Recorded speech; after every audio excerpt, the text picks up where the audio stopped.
Good afternoon, everyone. My name is Vendula Ralkova, as you have heard, and I will be teaching you today and giving you a lecture about street photography. And you might think street photography, it's a very simple genre. You just stand on the street and you just press the shutter. And I hope after this lecture, you will definitely see things slightly differently and you will see the complexity and the profoundness of this genre. I will be today your guide. And I am saying guide because I will take you on a trip. I'll take you on a journey with me through different times and different countries, different continents, different times in the history. And we will meet the different photographers on whose work I want to show you the difference, the variety. Now, before we start, we have to understand what street photography is. And this lecture is not about how to take pictures, but how to look at them, how to understand them, and how to let them talk to us. So you can ask yourself, is the meaning inherently embedded in a picture as soon as the photographer presses the shutter? Or is it just always constantly changing according the times, according who is looking at it, according the context? So all those questions we will try to answer. But before we go, we have to know what street photography is. We have to know what we will be talking about, right? So let's see. The song I played states that trust none of what you hear and less of what you see. And you will see it definitely relates to what we will be talking about. So what street photography is? You can define it, but it will be always rough. To every rule, there is always some exception. So it's a documentary photography. Documentary photography means that it documents. It's standing in reality. It's standing with both feet on the ground and really see what's around. It's not an escape to fictitious worlds or fantasies. It's not disconnection with the reality. It's be here in the moment, in the present. It's also called straight photography. Straight photography means that there is least amount of manipulation. But manipulation is already what the photographer decides what he wants to include and what he wants to omit from the frame, right? So we try always to do as little as manipulation possible. And if we do the manipulation, it's mostly done when you are taking the picture, not in a dark room. And again, there are always exceptions to the rule, as you will see. The people are photographed in their own environment. They are not taken away to a photographer's studio and photographed there. Sometimes they are aware of it, sometimes they are not. And it's the time for the photographer to decide to be seen or to be unseen. Of course, you can always hear in regards about street photography about decisive moment. Decisive moment actually was always combined with the name Henri Cartier Bresson, and we will be talking about it. It's the moment when everything in the situation that you are looking at, it's culminating. It's at the climax, and then you have to press the shutter. If you press the shutter few splits of the seconds before or after, you don't get to the essence of the moment. And of course, you can see that it's not a photojournalism. In photojournalism, most of the photographers strive for objectivity. I say strive because it's never objective. But in a street photography, there is no aspiration to be objective because you have to actually render your own experience through your own eyes, through your own camera, and build a story. The story doesn't have to be objective because the people who will be looking at your work would know what is it about. They were not there. And as I said, it's about reality. It's always about appreciating the moment. You can always say street photography is about us, about people. And it's about striving to understand why we are here, who we are, to understand our fellow human beings, the passers-by who goes by and you don't know his or her name, but he is here at the same moment as you are. You might ask the strange guy what we will be talking about. No, well, this is a street photographer which is completely extinct. So we won't be talking about this type of photographer. In 1940s, 1950s, 1960s, photographers had small business. They were standing on the streets and they were snapping pictures of passers-by. And they, if they chose to, pay the photographer, got the picture a few days later, because of course it wasn't digital photography there, and that was their business. Obviously, they are extinct today. Everyone has an iPhone. Everyone has a special fancy camera. So we won't be talking about this type of street photographer. It was actually taken by a photographer, Irving Penn. He wasn't a street photographer. It's taken in a studio. And he did a series about trades in Paris, in London, in New York. This one was taken in 1951 in New York. And also, if you look how to understand and how to explain an image, you can go by what kind of purpose serves, why the photographer pressed the shutter, and what he want to say with that. Well, it might be the document of the time without any aspiration to change the status quo. It just will state what is happening around. It could be very personal expression of a very artistic, a very ambiguous feeling or atmosphere or expression, and the street actually serves only as, or the urban environment, as an inspiration. It could be expression of defiance, and I will show you photographer, and I will talk about it, that sometimes people can express how they feel and how strong they are through appreciation of very small things within street photography. It could be very intellectual expression, and we will talk about Cartier Bresson. It could be a critique of society and bringing attention to problems that need to be changed. And again, it would be a photographer we will meet in the States.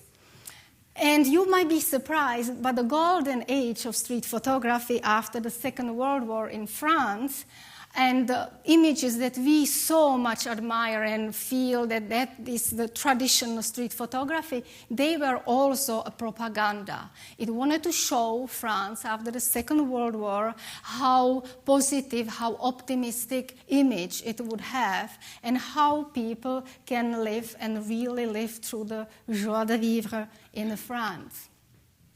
I call my lecture imaginary, tangible, and the obvious. So the imaginary, all three are always part of the image. Well, the imaginary, you can point finger at. They are not tangible. So what it is, it's the experience that the photographer has, the relationship to the subject, and subsequently of the subject to you indirectly as a viewer.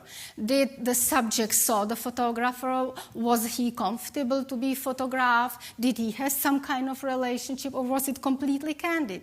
What's your own reaction when you see the picture? That's all it's all in the imaginary part.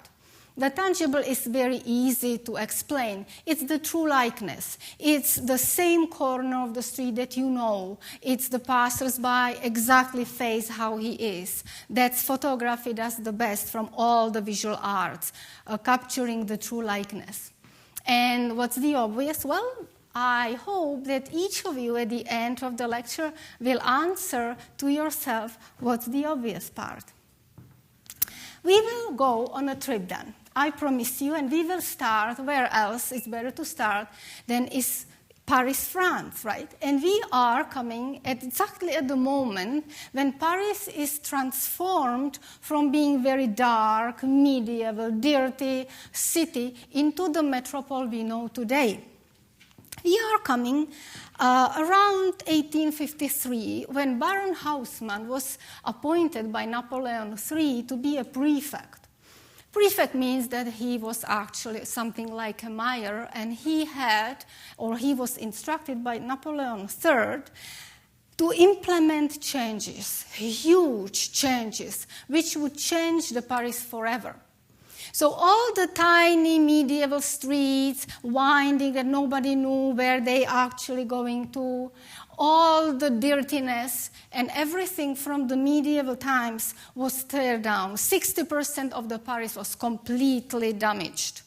And they were built new houses, so-called Baron Haussmann apartment buildings, for the newly come or newly strong part of the society, the middle class, the bourgeoisie, very affluent. If you change the physical structure of the city, you definitely change the structure of the society. So if you had before the working class, the poor class in the center of the Paris, now they are moving outside and you are actually putting the affluent class into the newly built apartment buildings.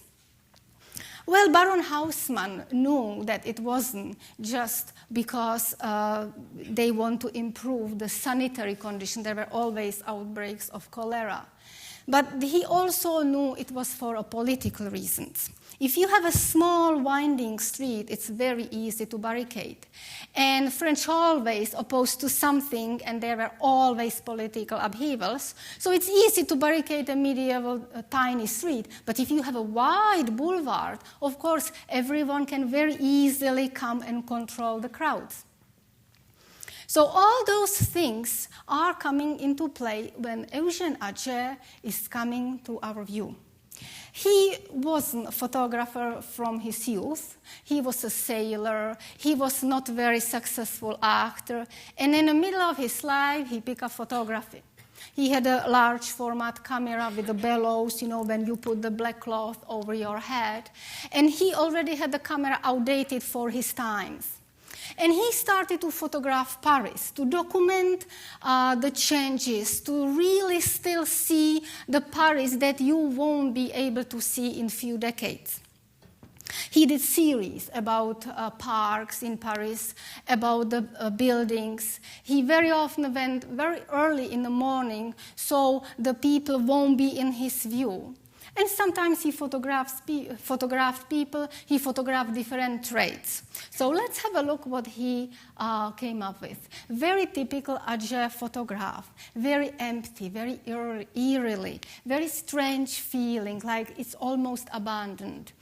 And if you see on the top corners, those black corners, it's called vignetting. It's very typical for his work, and nobody knows today if it was on a purpose or if he didn't care.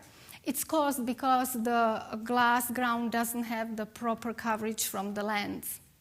So as you can see, very empty spaces.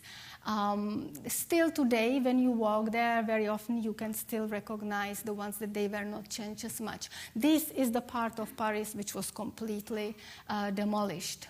Again, you can see it's very not typical picture of the Paris because all the cafes are expected to be full and full of life and full of people. He also did series on small businesses or small owners. And now you can see some people. There is not only one person. Actually, if you look properly, in the upper window, there is again almost a ghostly person. You can see even the face. And it definitely, this type or this part of these pictures appeared later to surrealism. He did series about trades because he really felt that those people pretty soon won't have their businesses because of all the changes in Paris.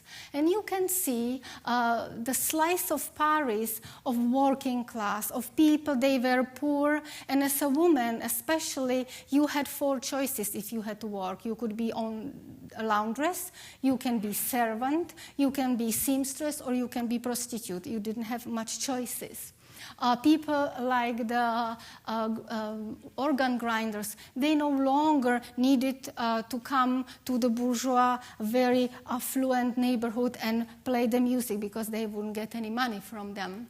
So different people on streets, most of the time they had to pose for him. He had to ask them to pose and stay still because he had still used collodium and he was having very slow sensitivity in the film. Some of the traits, of course, still didn't disappear and they are still in Paris, maybe in different shape and form. and small business owners. Some of the elements of Paris that you can still recognize are still there, even though you can see very modernized those advertisement posts. And very often he went to parks. Again, they are devoid of completely life. They are very still, very empty. And we will stay still in Paris. But now when you look at it, what do you think? Why he did that? Is it art? Well, he himself actually didn't say he's an artist. On his door, there was a sign, Documents pour les artistes, documents for artists. He was working for Musée Carnavalet, which is a museum in Paris concerned with the history of the city of Paris. He was working for artists who needed to have photographs from which they paint. And when he was at the end of his life, he amassed huge archives of glass plates. And how do we know about them today? Well, Berenice Abbott, very pronounced and very well-known photographer, she was apprentice at Man Ray. Man Ray was a very affluent photographer back then, not only photographer, painter, very, very famous with his surrealist images. And they lived on the same street. So she befriended Adje, and when he died in 1927, she tried to acquire as many glass plates as possible. And throughout her whole career, she truly tried to show people the beauty of his photographs. Now you can ask yourself, well, did Adje intend it to be again completely differently interpreted by the surrealists? Does he have a control how the surrealists implement their own ideas and the dreamy and very subconscious directed art movement into his photographs? No, he had no control over that as well. We will still, in Paris still, and we will meet a young boy. You would be surprised. We would meet a boy of his age. When Lartigue was 8 years old, he received a camera from his father. And he was born into affluent family. And because of that, they only affluent people back then had the time and the money to participate in Paris special events, the fashionable events, the races, cars races, horse races, and so on. And Lartigue actually was giving a gift, and he gives us back something unbelievable.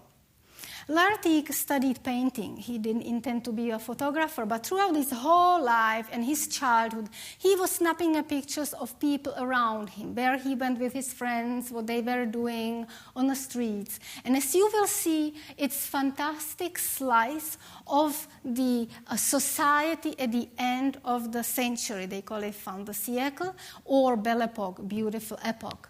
And you see that 8, 9 years old boy, absolutely with stunning sense of composition and balance, capture the streets. You have to understand it's a different slice of Paris than actually from Adje. Adje shows us the working Paris mainly. It was a Paris of poor people, people who really were living in sometimes horrible conditions. And as opposed to Adje, Lartigue shows us the better part, the part of the 19th century we usually think when we are thinking it would be nice to live there. So different people walking on different streets. And of course, ladies, very elegant ladies. And of course, it was a young boy, so he was completely taken by them. The latest fashion. Of course, 19th century, you have to understand, was the time when the old history were confronted with amazing technical advances, be it cars and so on. So it was, of course, fascinating to Lartigue to portray something like this. And I guess those cars broke down back then as they do today. And very famous photograph from Lartigue. And I am sure every photography student would know the answer why the wheel is not round. So I won't go into technical part, but again, he was able with his family to attend all the fashionable things, and this was actually his friends trying to fly. Ladies at the horse races. Every year in Paris you had the horse races, and you had to be fashionably dressed. You cannot have the dress that you had last year, everybody would know. And Lartigue went there and, of course, photographed. This is a beach. Beach is also part of the street photography because it's really inherently part of some of the cities like Vancouver is. And I want you to remember this picture. I will remind you of it next time because we will be talking about different photographer and different beach.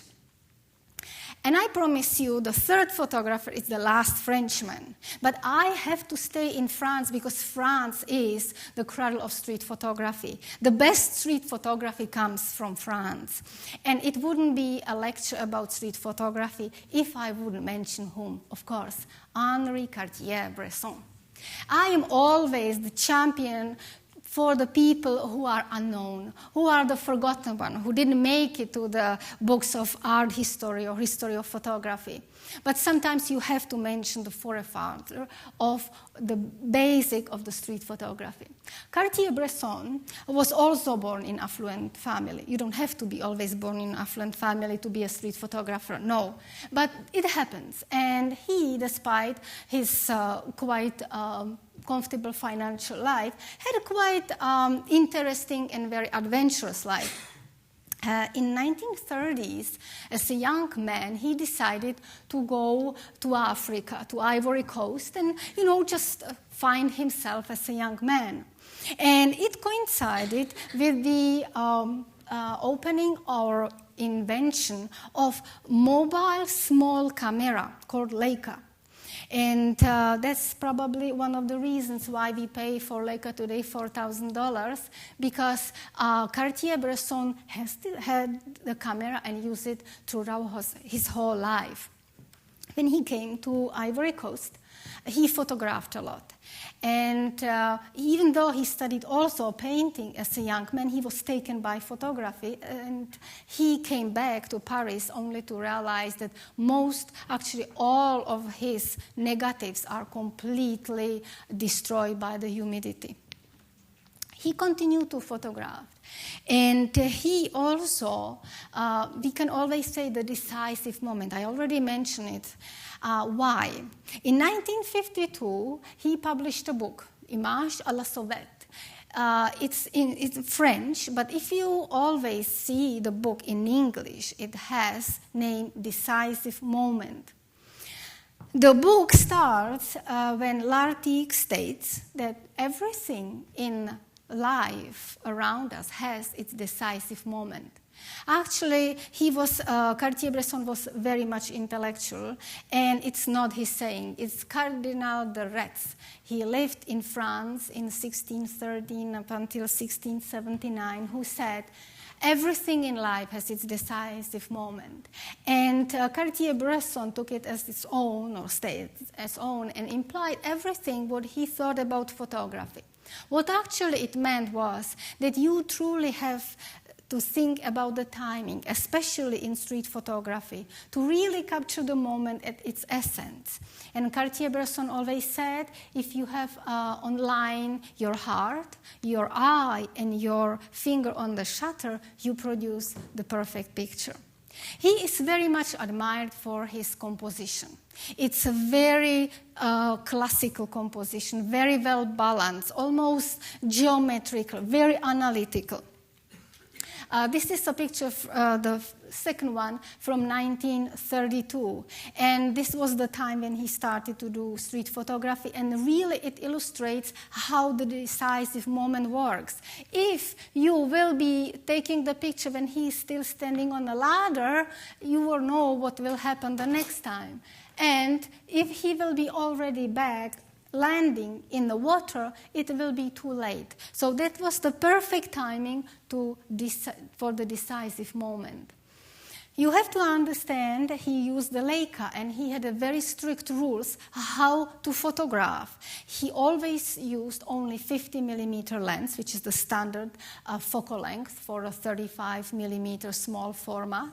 He never used flash. He decided that flash is very disrespectful to interfere with someone's space and flash light into their faces. He was the photographer that he was invisible. He always came to the scene, took the pictures, and disappeared. He never talked to people. He never asked for permission. You have to also appreciate how close he had to go to those people. Because if you have a 50 millimeter lens, if you don't go close enough, you won't have such a big magnification of those people. Everyone will be a small person. He traveled. He didn't travel only all over France, but he traveled all over the world. He was one of the first one to be admitted to Soviet Union. He went to photograph Gandhi's funeral. And he really, truly captured the essence of the times. He photographed for many decades, but in the middle of his life, he suddenly decides, no, I am going back to painting, and I don't have anything more to say in photography. Nevertheless, in 1947, he, with other photographers, started a very famous agency, Magnum Agency, which still today persists as the best and most prestigious agency, photographic agency in the world. And he, as I said, in 1952 published the book. So as you can realize, everything is very simplified. It's not a busy image. It's always very properly balanced. It always has the proper composition. And again, it captures the beauty. It was always about those small moments that we as a human being appreciate on an ordinary basis. No extremes, no wars, no battles. It was the everyday, and it was the beauty of the nothingness, right? And again, this is from Italy. This is from St. Petersburg. Back then, in Soviet times, it was called Leningrad, London. And he also traveled to States. The men who traveled with him said never again, because Cartier Bresson was a very, very jittery personality. He was very much wired when he was taking pictures, and it was very difficult to be around him. He never wanted to be photographed when he was taking prizes or any kind of special conferences. He always had papers in front of his face that no one would photograph him. So we leave France. Now you already get the feeling what street photography is. So I feel comfortable to throw at you a daring concept. And you might probably have never heard something like this combined. But I am not talking from my own experience, but also from my research. I will get you to Prague. And in Czech Republic, formerly Czechoslovakia, street photography has a really, really strong base. Why? Because most of it coincides between the 1940 and up until maybe 1990. And it was the time when the Czechoslovakia was occupied, was a communist country, was occupied by Russia.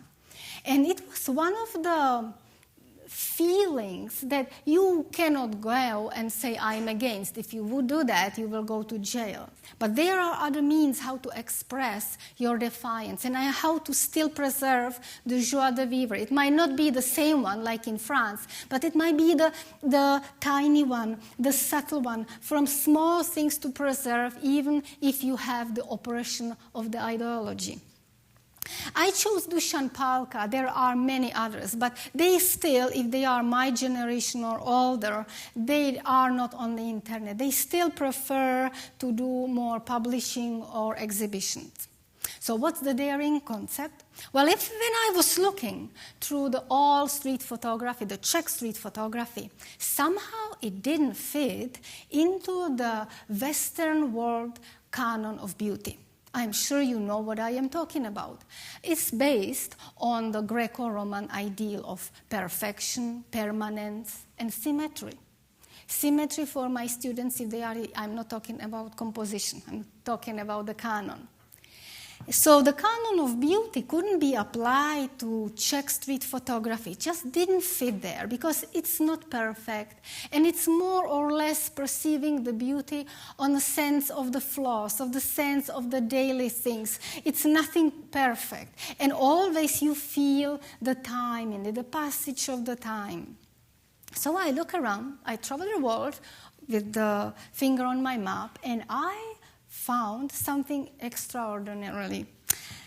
I found a different concept, and I found it in Japan. From 14th century in Japan, they have a concept of beauty which is actually the complete opposite of the beauty in the Western world. And it's called wabi-sabi, not wasabi, wabi-sabi. And this principle actually is based that the beauty is perceived on impermanence, imperfection, and asymmetry. Complete opposite. And now I know that it fits better because the feeling of the beauty in wabi-sabi, it's always heightened by the conscious acknowledgement that everything passes, nothing lasts. Something that we are horrified by in the Western society, right? Now, that's one thing. The second thing is that most of the Czechs, or the Slavs, if you want, if they look at the street photography, they have a particular sense of feeling, a complexity of the feelings. It's nostalgia, it's melancholy, it's a longing for something or someone that you deep down know you can have, doesn't exist or won't exist. And it's almost existentialist feeling, right? But there is no word for it in a Czech. There is no word for it in English, nor in French. And I had to go to Portugal for that. In Portugal, they have a traditional songs called fado. And those songs are about nothing else but this absolutely inexpressible in words feeling. But they have words for it. It's called saudade. And in Brazilian Portuguese, saudade. If someone speaks Portuguese, I apologize for my accent, but then I would have to apologize for all the accents in every language I try to speak. So sorry about that. And so let's have a look at those pictures from the street photographer. So you can see perhaps there are flaws. The composition is not as much elegant as Cartier Bresson, but you can identify with the picture on different level. It's the beauty that you have to peel. It's not obvious on the first sight. And I emphasize this because most of the time it's very difficult for some of the students to understand how the beauty is actually perceived. It's nothing beautiful when I walk by. What do you see beautiful in it? You have to feel it, you have to pause, and you have to understand not everything needs to be perfect at the first sight. It might be something underneath, but you have to actually put some effort to see it. All funny things, or ironies, absurdities, contrasts, all those small things that you might not perceive if you go by, but the photographer definitely will see.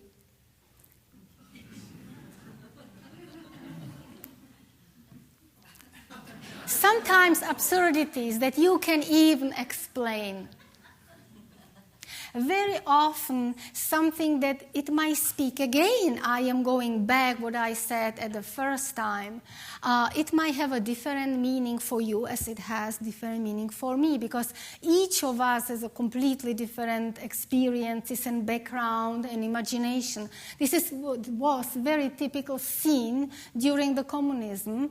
There were restaurants that they were just the very simple ones. You don't even have to sit there. And the poor people or the working people went there and eat. And always it has a kind of a feeling of reality about them. you probably see it completely differently.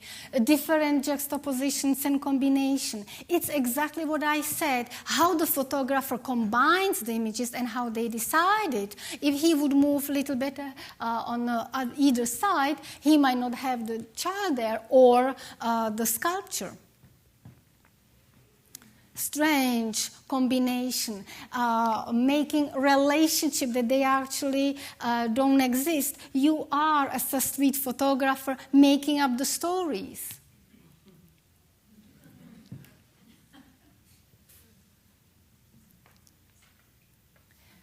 Who knows what he was doing? It's your take and your imagination to explain it.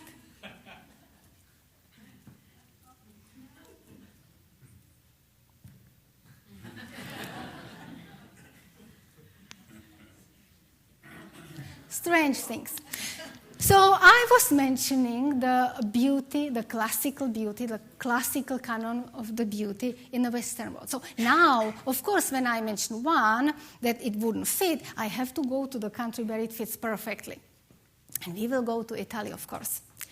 You would be surprised, as I was, that in Italy, street photography doesn't play the major part in photography, quite the opposite. They have more conceptual contemporary photography, they have architecture, and the renommé the Italians have to be friendly, open, social people wouldn't fit that they don't have street photography, right? Well, also you have to understand that the photography in Italy is not accepted as fully as an art as it is in North America. Since 1902, Stieglitz already pushed for photography to be truly accepted as art, as really on the same level like drawing, painting. And over there, with the heaviness and with the weight of the history and art history they have behind, from ancient Romans to even Renaissance, it's very difficult for them to see photography on the same level. When I was there, we will talk about Pier Giorgio Branzi. It's quite interesting because if you dig, of course, you will find some street photographers, but they are different. They are almost like still pictures of the cinema. Cinema, on the contrary, was very much developed in Italy. And after the Second World War, when the studios were bombarded and destroyed, the cinematographers went onto the streets and were shooting movies, sometimes even not with actors, but with the regular people. And the subject were mostly working class, poor people, something new in a movie. So if you look Rossellini's Roma, Open City, or if you look at the Vittorio De Sica movies, and so on, you will see, but they have, even though they are about ordinary people, some theatricality about them. They are very much contrasted. There is always some kind of movement. So they are definitely different.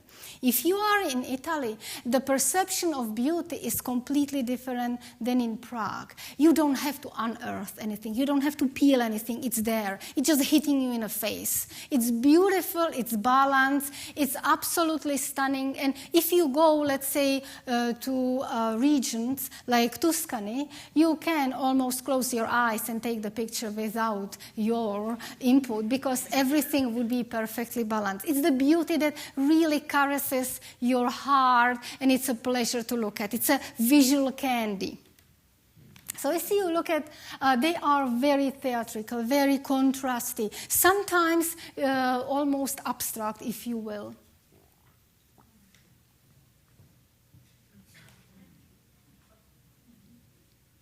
From my own experience, I got to study my master's in Italy, and when I was photographing there, it's very difficult to photograph there.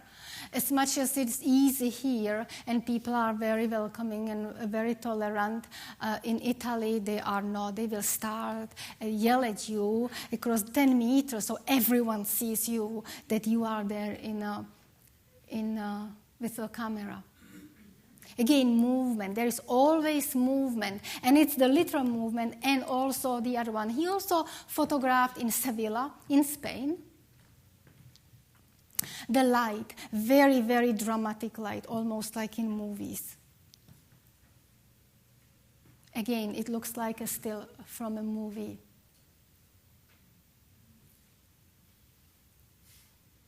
Typical strange characters, very particular characters which add, of course, intensity or interest to the pictures.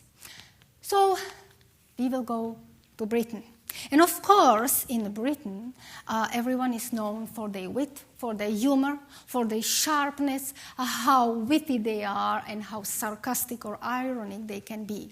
And Martin Parr is the example par excellence. Martin Parr is a contemporary photographer, and so far the first one that I will show you who does color photography. And you might notice kind of strange, funny things around his lens. Well, it's a particular type of flash. The flash is normally used for macro photography or close-up, for photographing very small objects. So the flash, if you would have it on top of the camera, wouldn't help you because it would be too far. That's why they have it around the lens, and it's even light. Martin Parr doesn't go on the streets and doesn't take pictures of fly, no. But he uses it to heighten up, to really emphasize what he wants to do. He is taking the color as a punch. He is using it as very much as an element of his composition and his message. He is the whip, and he is unapologetic about it. And he shows us, very unapologetically, very directly. And I'll show you what I see. This is again what I said is the position of the photographer. He made this picture. Of course, everyone else would go from a different direction to photograph the lady. Now, I will talk to you a little bit about the technical part, which you will appreciate the pictures more. If you have a very contrasty situation, our eyes are sensitive enough to see details in shadows and in highlights. If you have a photography, no matter digital or analog, it's not so sensitive. So you always have to have a compromise if you have a too bright and too contrasty situation, right? So if you want to see the details in highlights and the shadows and not lose one part of the picture to be either underexposed or overexposed, you have to bring the contrast closer. That's exactly what the flash does.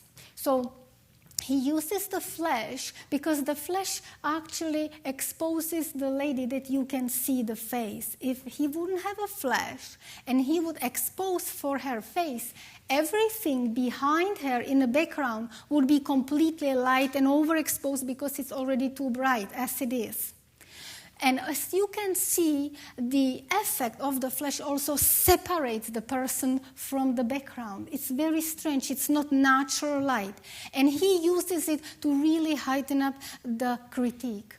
He criticizes, you can say, or you might just say he points the finger to the ridiculous part or side of our society, especially in the Western world, how consumerism, how the materialism really changes our lives. So, of course, he looks you can say, on the more negative side. So this is how Martin Parr sees the society, and probably it's not that far from the truth, because when we have the hot dog, we usually have the second one just because, not we are hungry, but because we can.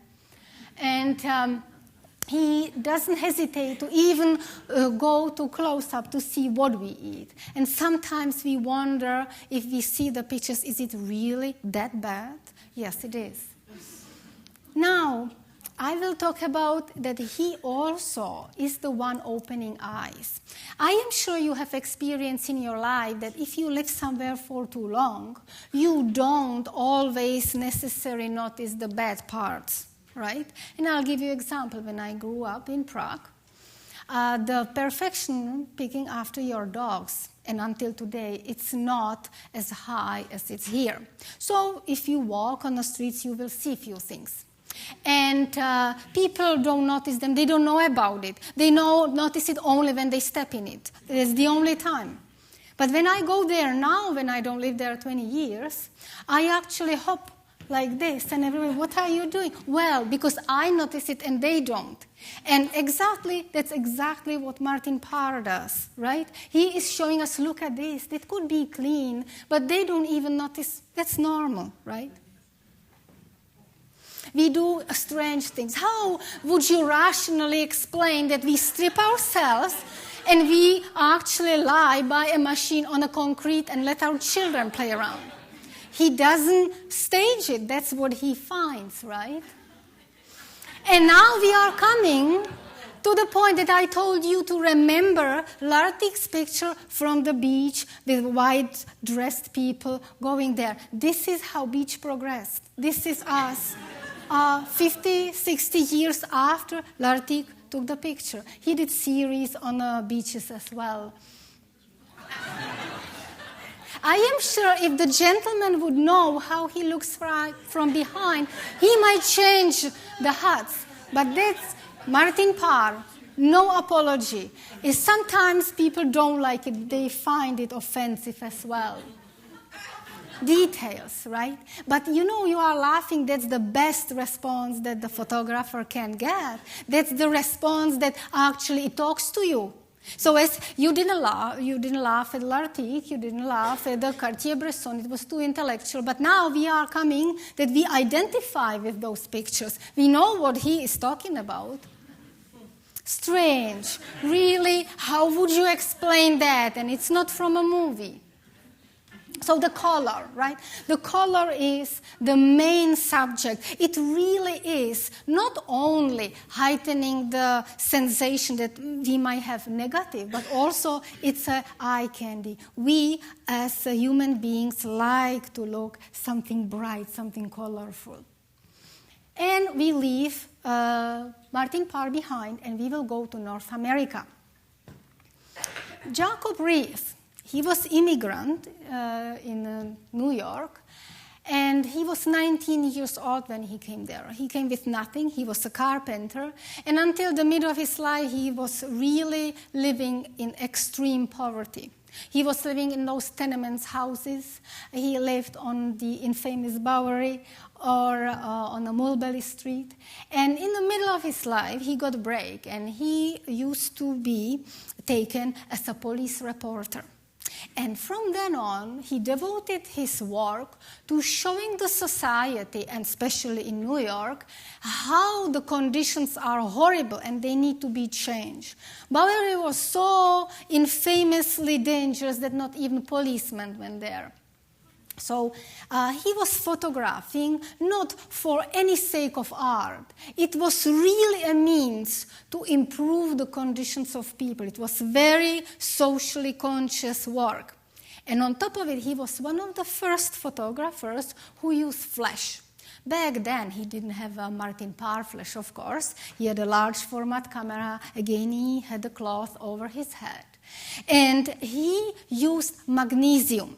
It was in a form of pistol. You put the magnesium in, you lit it, and it did poof, and then you took the picture. Well, the poof wasn't always easy to do and easy to time, and very many photographers actually left their site because they got blinded, or their subject, or they got burned.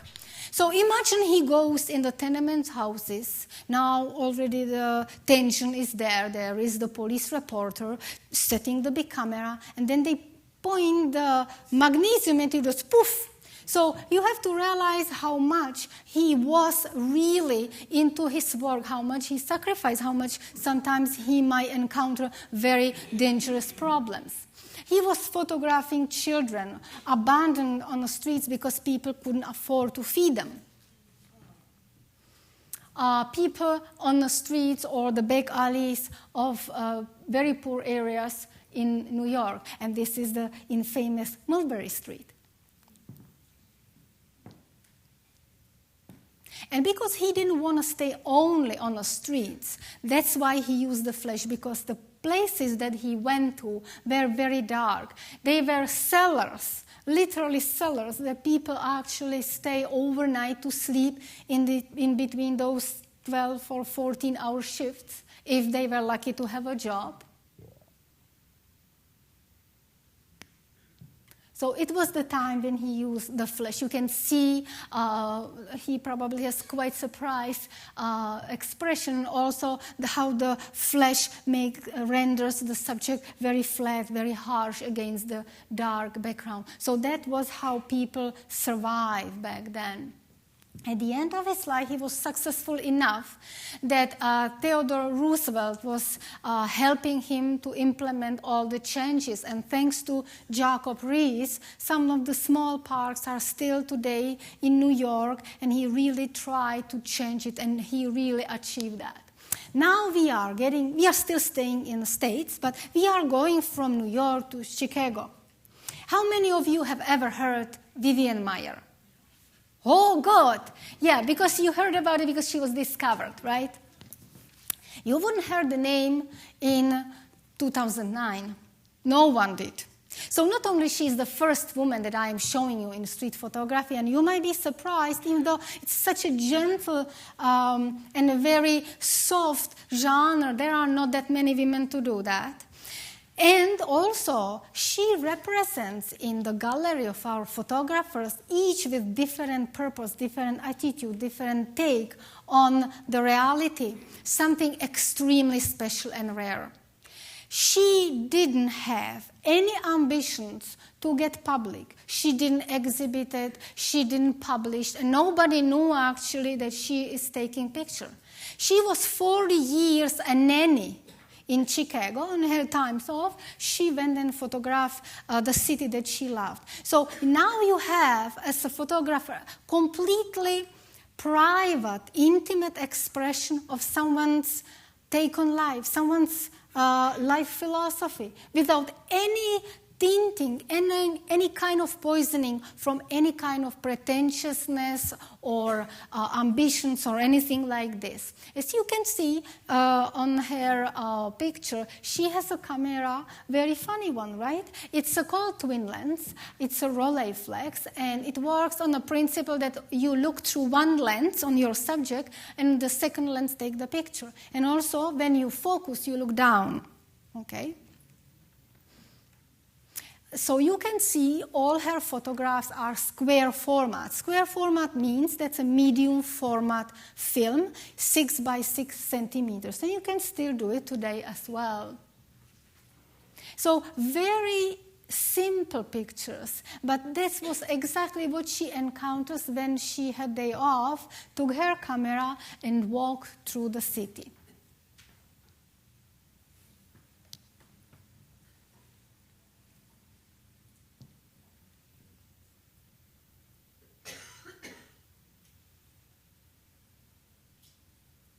Daily moment.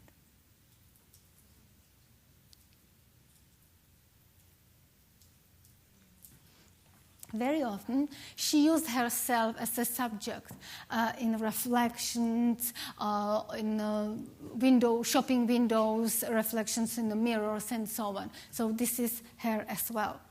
The last photographer in North America would be Gary Winogrand.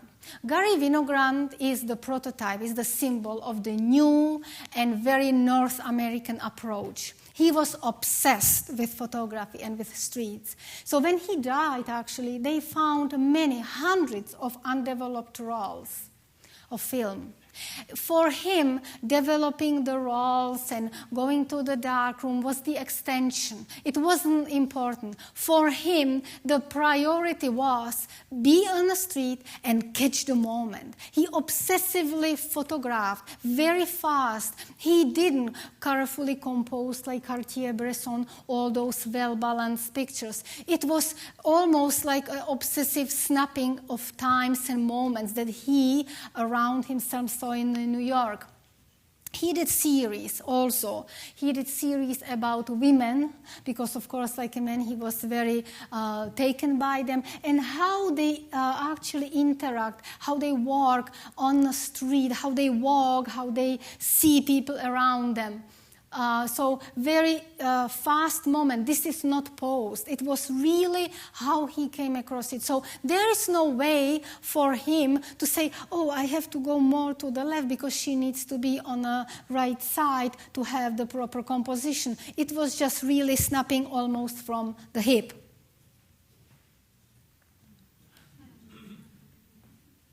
You can be too long in front of them. If you would be, they notice you and they will be sitting like this. So you really have to walk there, snap the picture, and walk again. Again, from his series about women. So some of them are very expressive, and some of them are that you want, there are so many things happening at once that it's almost like a storybook, not just one story. There are different relationships between those people, and it's up to you how you build them.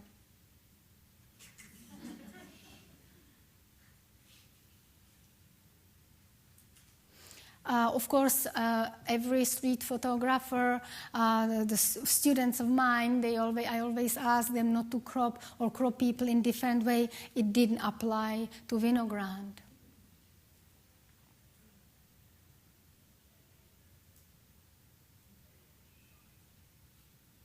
Because the street, it has infinite amount of moments. It changes.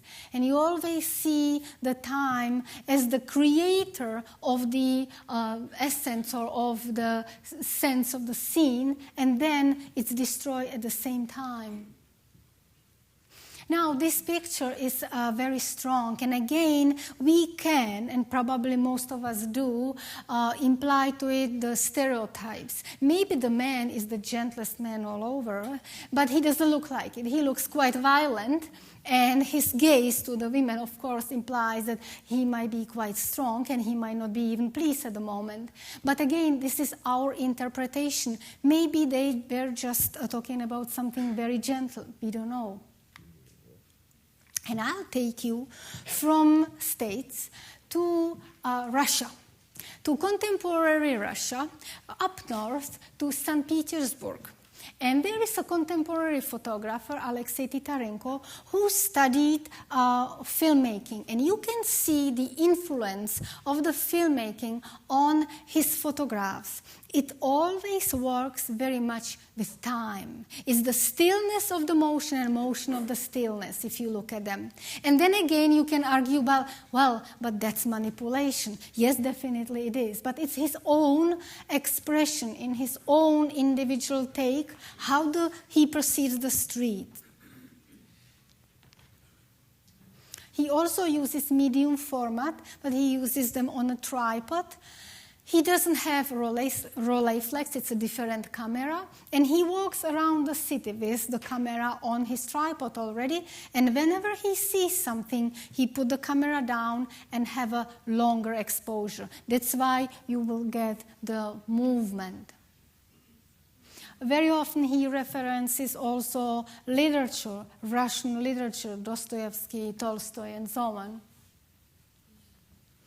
So you understand the scene probably didn't look like this. It's manipulated in a sense that it's making more poetic, more abstract, more ambiguous. So you can put your own thoughts, your own feelings into it, and it's not so concrete like maybe Vinograd.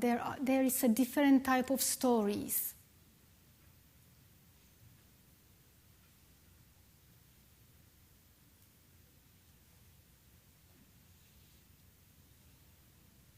So anytime you see Alexei Titarenko's work, I'm sure you recognize it.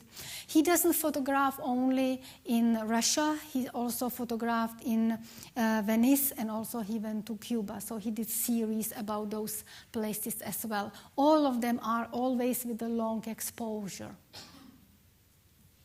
So they are very whimsical. You can even picture a poem to illustrate them.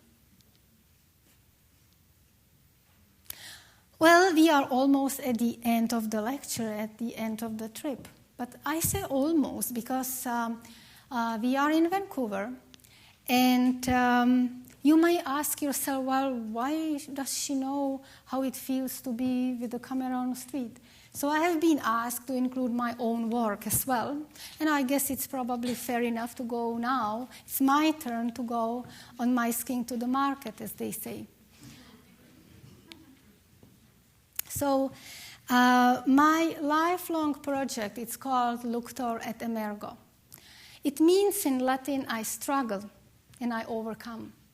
And I think the positive feeling from this saying actually symbolizes every one of us, every passersby on the street that I see with my camera. If we wouldn't overcome, we wouldn't be here, right? And each of us plow through life, through the sorrows and pains with occasional joy and pleasure, and we all can identify with it. I lived in different countries and different cities and on 2 different continents, and my aim is always to emphasize that everything is same for all of us. The essence of the existence is same. Doesn't matter if you are in Prague or if you are in Munich, if you are in Vancouver. I do not want to emphasize in my work that it's in a different place. So you probably sometimes don't even recognize it. Sometimes you, of course, do. It's very hard to talk about your own work because that's why you are a photographer, so you don't have to explain it. Or that's why you write poetry, because it's so ambiguous that everyone can explain it however they want to. For me, the most important thing is to stay on Earth. I don't want to escape. I think each of us has very short amount of time on this Earth. So why to escape to different worlds that the one that we are in is so infinitely fascinating and variable, and we can make it better than it is. It just, sometimes it's really hard. So this is my work.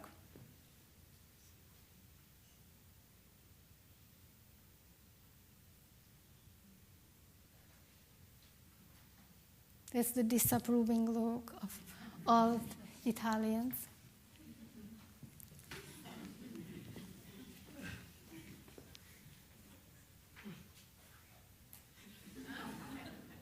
And you encounter those things exactly when time is that you don't have either camera, you are not fast enough. I remember I went from the hairdresser crying, like usual, and suddenly I saw this. I forgot about the hairdo, and I just snapped the picture.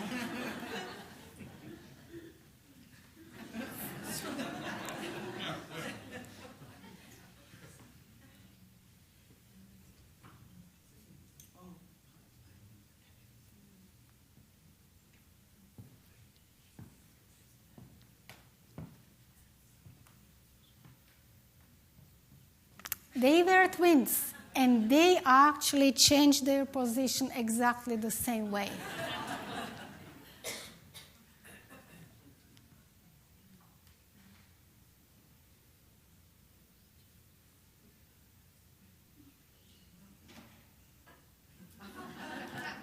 Well, you are laughing, but sometimes I don't even understand how people do see parallels in the work I did, and I don't even know they talk about my work, because, of course, you can maybe see the arrows. One is straight, one is kind of bent. I didn't make the connection between them. I didn't even see them. I just saw them. So the thing I try to capture is the timelessness, that it applies to everyone and everywhere. And it doesn't matter if it was taken 10 years ago or yesterday.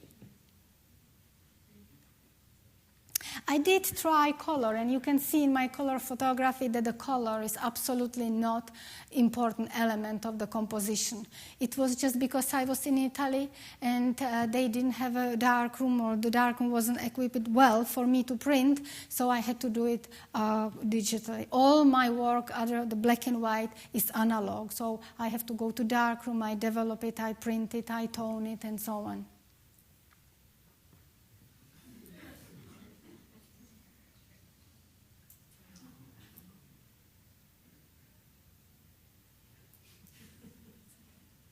Fashion. I walk after him so long.